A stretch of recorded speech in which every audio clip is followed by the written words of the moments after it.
औज़ुबिल्लाहिमिनश्शैतानिर्रजीम बिस्मिल्लाहिर्रहमानिर्रहीम अस्सलाम वालेकुम। Learning with NMS official YouTube channel ते तव्हांखे भलीकार चऊं था। मां आहियां नूर मोहम्मद सुमरो। सिंधी ग्रामर, इल्मी अदबी, सिंधी शाइरीअ जूं सनफ़ूं ऐं शाख़ूं। पहिरीं शाख़ पढ़ी चुका आहियूं। ॿी शाख़ काफ़ियो। काफ़ियो काफ़ियो लफ़्ज़ कफ़ा मां जुड़ियो आहे, जंहिंजी लुग़वी माना आहे पुठियां हलणु। इस्तिलाही माना मूजिबि उहो लफ़्ज़ जेको शहर जे मिस्र जी पछाड़ीअ में इस्तेमालु थिए या अचे।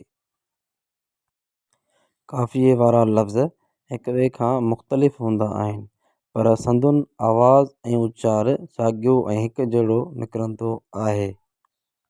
मिसाल तौर, लुणनि ॿिया जत, हुजई छाई छञ, नसीहत ख़ल्क़ खे पियो कर कलीचा, ॿुधे को या न तूं वञी जान पियो वञ। हिन शहर में छञ ऐं वञ काफ़िये वारा लफ़्ज़ आहिनि। पोएं लेक्चर जे मिसाल में मेखवार ऐं सरशार लफ़्ज़ काफ़िया इस्तेमालु थियल हुआ, छो जो उन्हनि लेक्चर में कयो कंहिं कयो दिलदार कयो इहे वरी रदीफ़ इस्तेमालु थियल हुआ। इन जे करे मतिलबु पहिरीं तव्हांखे ॻाल्हि सम्झाईसीं त लफ़्ज़ हिकु जहिड़ा न बि हुजनि, पर उन्हनि जा उचार ऐं उन्हनि जो आवाज़ु हिकु जहिड़ो ई हूंदो ऐं उन खे काफ़ियो ई सॾिबो। काफ़ियो ऐं रदीफ़।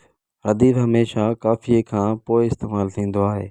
कंहिं जुमिले, शेर या मिसरा में काफ़ियो इस्तेमालु थियल हुजे, उन खां पोइ जे अचे त रदीफ़ अची सघे थो। उन खां काफ़िये खां पहिरीं रदीफ़ नथो अची सघे। इहा बि हमेशह ॻाल्हि यादि रखिजो। उमेदु आहे त तव्हांखे हीउ वीडियो पसंदि आयो हूंदो। इल्मु अदबी ऐं शाइरी जूं अहिड़ियूं ॿियूं शाख़ूं ॾिसण में मिलंदियूं। ॾिसंदा रहो असांजो यूट्यूब चैनल। सब्सक्राइब कयो असांजो YouTube channel learning with NMS.